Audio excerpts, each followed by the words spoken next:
Suami dijadikan mesin ATM oleh sugar baby-nya. Istri sah harus gimana, Bun?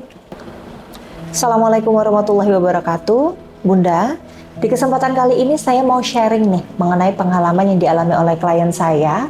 Sebut saja Ibu Lena, yang saya rasa cukup menarik ya untuk saya bahas. Nah, saat saya minta izin sama beliau untuk mengangkat tema ini, ternyata beliau excited.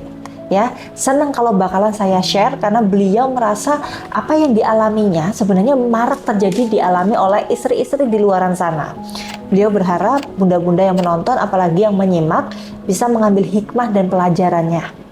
Awalnya Ibu Lena WA saya yang memang isinya ini suaminya dijadikan mesin ATM oleh sugar baby. Saya harus bagaimana, Bun? Karena secara finansial memang kami itu tidak kekurangan. Suami juga ngasih nafkah bulanan yang alhamdulillah lebih dari cukup. Tapi tetap, Bun, namanya istri ya, saya nggak rela kalau suami kayak kufur nikmat. Mending kalau menyantuni anak yatim, lebih terlihat berkahnya.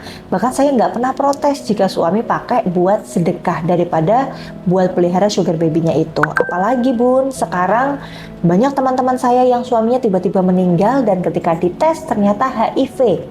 Saya juga nggak menutup mata kalau circle suami saya yang isinya pengusaha-pengusaha itu banyak yang memang punya peliharaan.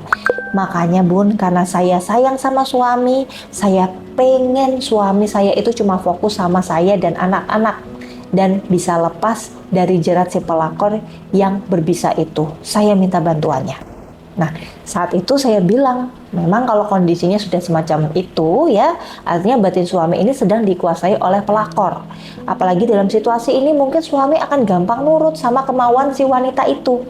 Nggak bisa lepas komunikasinya, karena di otaknya itu terjadi proses kimiawi yang membuatnya sangat haus akan sensasi yang dirasakan saat dia bersama si wanita tersebut.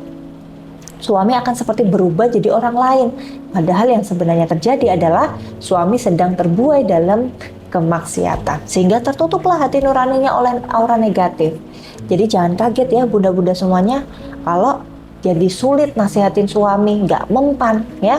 Ya memang ada nasihat bunda cuma masuk kuping kanan, keluar kuping kiri. Suami pasti akan menyangkal. Dan di fase ini suami akan sulit menerima nasihat karena dia akan pasang tembok. Nah, untuk mengatasinya, maka memang ikhtiar atau prosesnya juga nggak bisa instan.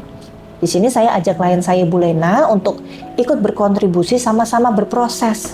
Nah, yang pertama harus dilakukan adalah Bunda gali dulu sumbernya.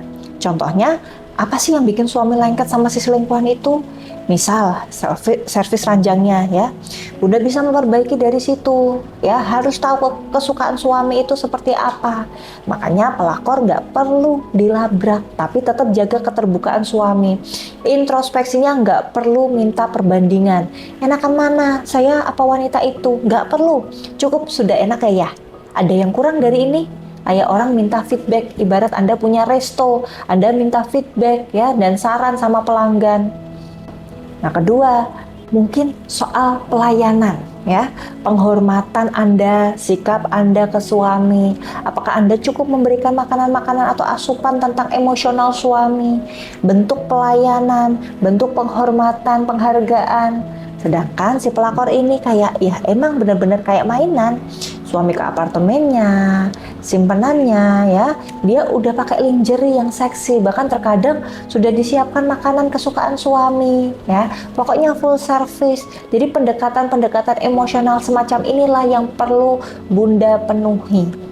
Nah, sembari Bunda Lena itu melakukannya, saya bantu ikhtiar beliau secara spiritual untuk menguatkan aura daya tarik, seks appeal-nya serta mengetuk hati suami. Dan saat itu, karena kebutuhan ya, karena usia pernikahan cukup lama di atas 10 tahun, jadi saya tingkatkan, saya booster auranya juga. Dan cara yang paling mudah dilakukan adalah dengan buka aura.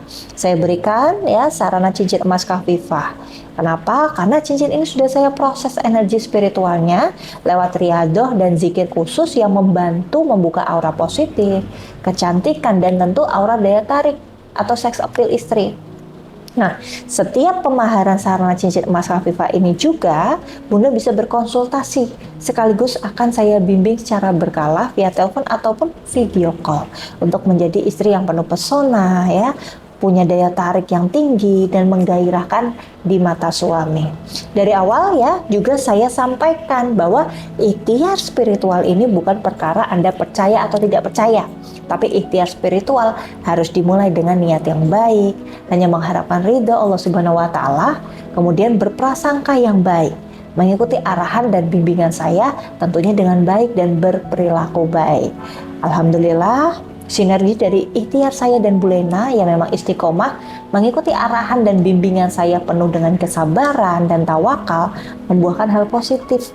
Meski tidak langsung secara signifikan, suaminya mulai ada perubahan-perubahan. Bu Lena menyampaikan, suami jadi mau mendengarkan, diajak diskusi, ngobrol, deep talk juga mau. Padahal sebelumnya langsung emosi dan main pergi saja. Suami juga mau mempertimbangkan ucapan Bu Lena mengenai bahaya dan resiko ke depannya. Ibu Lena juga optimis bahwa ini adalah hal yang baik dan yakin tetap lanjut ikhtiar, berproses dan berprogres bersama saya agar hajat beliau memiliki suami yang sadar dan kembali cinta, istri dan keluarganya diijabah oleh Allah. Dan untuk Bunda yang memiliki masalah yang sama, semoga bisa mengambil hikmahnya. Atau jika Bunda pengen konsultasi sekaligus mendapatkan bimbingan spiritual bersama saya, silakan hubungi nomor yang sudah tertera. Saatnya saya akhiri video kali ini. Terima kasih dan wassalamualaikum warahmatullahi wabarakatuh.